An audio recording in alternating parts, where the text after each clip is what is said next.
الطہارۃ شطر الایمان، حدیث میں آتا ہے، کسی نے پوچھا کہ یہ جو صفائی ہے یہ نصف ایمان ہے، یہ طہارت نصف ایمان ہے؟ کیونکہ صفائی میں اور طہارت میں تھوڑا سا فرق ہے۔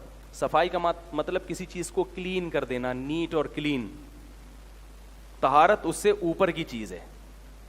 انگریزوں میں نیٹ اور کلین کا لفظ تو ہے، طہارت کا لفظ نہیں ہے۔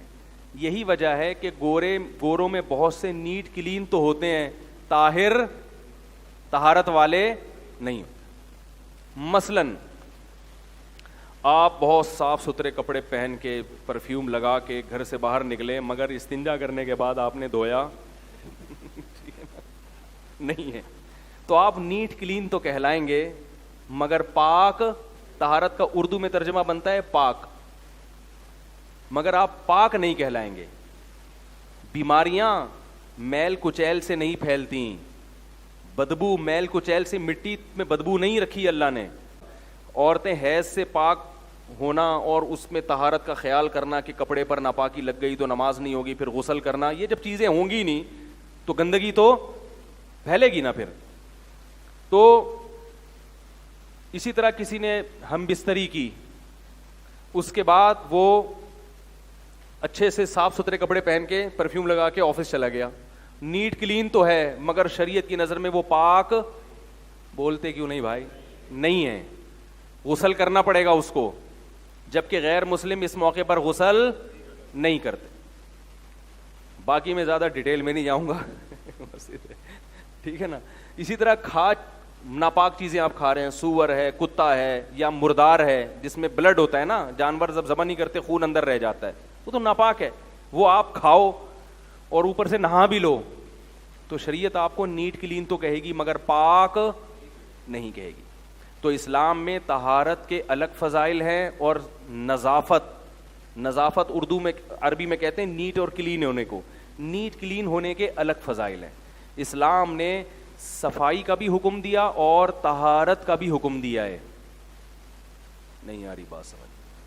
طہارت کا حکم تو یہ استنجا کرنے کے بعد دھونا، یا کپڑے ناپاک ہو جائیں تو نماز نہیں ہوگی جب تک آپ پاک نہیں کریں گے ان کو، اور غسل فرض ہو جائے تو غسل کرنا پڑے گا، وغیرہ وغیرہ۔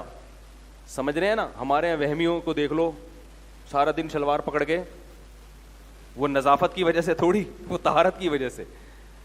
چھینٹیں پڑ گئیں یہ وغیرہ، پیشاب کی چھینٹوں سے بچنے کا حکم ہے حدیث میں، اور آپ نے فرمایا کہ عذاب قبر زیادہ تر کیوں ہوتا ہے؟ پیشاب سے احتیاط نہ کرنے کی وجہ سے ہوتا ہے۔ تو یہ جو اس قسم کے احکامات ہیں، اور نظافت کا بھی حکم ہے۔ نظافت کا کیسے؟ نبی صلی اللہ علیہ وسلم نے دانتوں کو صاف کرنے کا حکم، مسواک، یہ دانتوں کی طہارت کے لیے نہیں ہے بلکہ نظافت کے لیے۔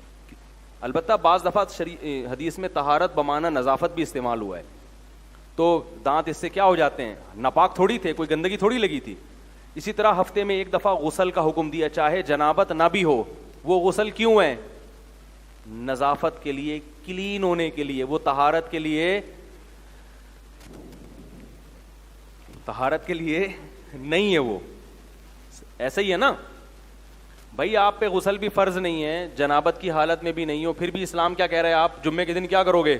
غسل کرو گے، تاکہ صاف ستھرے ہو جاؤ، پسینہ دور ہو جائے، پسینے کی بدبو دور ہو جائے۔ پسینہ ناپاک نہیں ہوتا، مگر آپ نے جمعے کو حکم دیا نہانے کا، کیونکہ مجمع میں جا رہے ہیں، اس میں پسینے کی بدبو سے دوسرے کو، بولو بھائی، تکلیف ہوگی۔ تو پسینہ کا تعلق طہارت سے نہیں ہے، نظافت سے ہے۔ ابو داؤد کی حدیث ہے، آپ صلی اللہ علیہ وسلم نے غسل کے وقت غسل براجم کا حکم دیا۔ یہ جو گھٹنے ہیں نا، اور یہ جو ہمارے جوڑ ہوتے ہیں، ان کو الگ سے صاف کرنے کا حکم دیا، کیونکہ جب ہم نہاتے ہیں تو باقی جسم تو آرام سے صاف ہو جاتا ہے، یہ جو گھٹنے مٹنے جو زمین سے ٹچ ہوتے ہیں، ان پہ جو میل ہوتا ہے یہ آرام سے صاف نہیں ہوتا، تو ان کو الگ سے صفائی کا نبی نے، بولتے کیوں نہیں، حکم دیا۔ یہ طہارت نہیں ہے بلکہ یہ کیا ہے؟ نظافت ہے۔ اب آ گئی بات، اور بھی بہت ساری چیزیں اس میں، کہاں کہاں نظافت کا حکم دیا۔ تو مسلمان طاہر بھی ہوتا ہے، نظیف بھی ہوتا ہے، نیٹ کلین بھی ہوتا ہے اور پاک بھی ہوتا ہے۔ غیر مسلم نیٹ کلین تو ہو سکتا ہے، پاک نہیں ہوتا وہ۔ اور بعض غیر مسلم نہ نیٹ کلین ہوتے ہیں نہ پاک ہوتے ہیں، ٹھیک ہے نا، وہ پھر عجیب سے ہوتے ہیں۔ اور بعض مسلمان بھی نہ پاک ہوتے ہیں اور نہ نیٹ کلین ہوتے ہیں۔